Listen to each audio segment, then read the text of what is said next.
Wind turbine যেগুলো বড় আকারের, বিশেষ করে যেগুলো সমুদ্রের ধারে বা বড় ফার্মে বসানো হয়, সেগুলোর উচ্চতা হয় প্রায় 300 ফুটের মতো।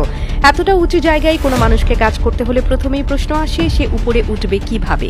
সাধারণত কেউ ভাবতে পারে যে ওরা মই বা সিঁড়ি দিয়ে ওঠে, কিন্তু বাস্তবে এতটাই সহজ না, কারণ এই উচ্চতায় ওঠা শারীরিকভাবে বিপজ্জনক। সিঁড়ি দিয়ে পুরোটা উঠলে শরীরের অনেকটা শক্তি খরচ হয়ে যায়, আর টেকনিশিয়ানদের তো উপরে গিয়েও অনেকক্ষণ ধরে কাজ করতে হয়, সেই চাপ শরীর সহ্য করতে পারে না। এই কারণেই এসব বড় উইন্ড টারবাইনের ভেতরে ছোট্ট একটা সার্ভিস এলিভেটর থাকে। এই এলিভেটর এক বা দুইজন টেকনিশিয়ানকে একসাথে বহন করতে পারে এবং পুরো কাঠামোর ভেতর দিয়ে তাদের সরাসরি উপরের কাজের জায়গায় নিয়ে যায়। সময় লাগে মাত্র কয়েক সেকেন্ড। এই এলিভেটর এমনভাবে ডিজাইন করা হয় যেন সেটা খুব অল্প জায়গার মধ্যে চলে, কিন্তু যান্ত্রিকভাবে খুব শক্তিশালী হয়, যাতে এই ধরনের উচ্চতা পার করতেও কোনো সমস্যা না হয়। এতে টেকনিশিয়ানরা উপরে পৌঁছে কোনো শারীরিক ক্লান্তি ছাড়াই তাদের কাজ শুরু করতে পারে।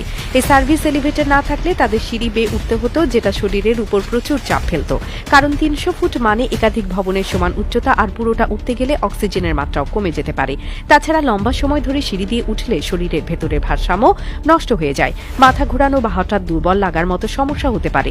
এসব ঝুঁকি কমাতে এই ইলেকট্রিক সার্ভিস এলিভেটরই সবচেয়ে কার্যকরী উপায়।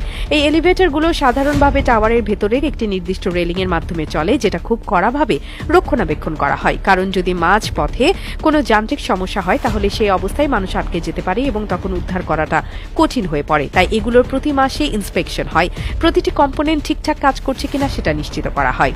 টেকনিশিয়ানরা যখন উপরে ওঠে তারা সব সময় নিরাপত্তা বেল্ট পরে ওঠে এবং এলিভেটরের সাথে নির্দিষ্টভাবে আটকানো থাকে, যাতে কোনো দুর্ঘটনা হলেও পড়ে না যায়। উইন্ড টারবাইনের ভেতরে জায়গাটা সাধারণত অনেক টাইট থাকে। ওঠার সময় বেশিরভাগ সময় লাইট জ্বালিয়ে রাখতে হয়, কারণ পুরো কাঠামোর ভেতরটা অন্ধকার হয় এবং ছোট জায়গা বলে অনেক সময় দৃষ্টিতে অসুবিধা হয়। অনেক ক্ষেত্রেই টেকনিশিয়ানদের একবারে না উঠে মাঝপথে থেমে থেমে পরিদর্শন করতে হয় কিছু যন্ত্রাংশ, তখন আবার নেমে এসে রিপোর্ট দিতে হয় এবং যদি দরকার পড়ে তবে আবার উঠে গিয়ে সমস্যা সারাতে হয়। তবে যেসব টারবাইনে এই এলিভেটর নেই সেখানে অনেক সময় অটো ক্লাইম্বিং সিস্টেম বসানো হয়, যেটা ইলেকট্রিক হুকে করে মানুষকে উপরে টেনে তোলে। এই সিস্টেমগুলো এখনো অনেক পুরনো টারবাইনে ব্যবহৃত হয়, কিন্তু নতুন মডেলগুলোতে সরাসরি ইনবিল্ট এলিভেটর বসানো হচ্ছে। এতে সময় বাঁচিয়ে পরিশ্রম কমে এবং টেকনিশিয়ানদের নিরাপত্তা অনেক বেড়ে যায়। এত উচ্চতায় কোনো ম্যানুয়াল কাজ করলে সবচেয়ে বড় বিপদের জায়গা হলো সিঁড়ি দিয়ে ওঠানামার সময়, কারণ এখানে হাত ফসকে গেলে একেবারে নিচে পড়ে গিয়ে প্রাণও যেতে পারে।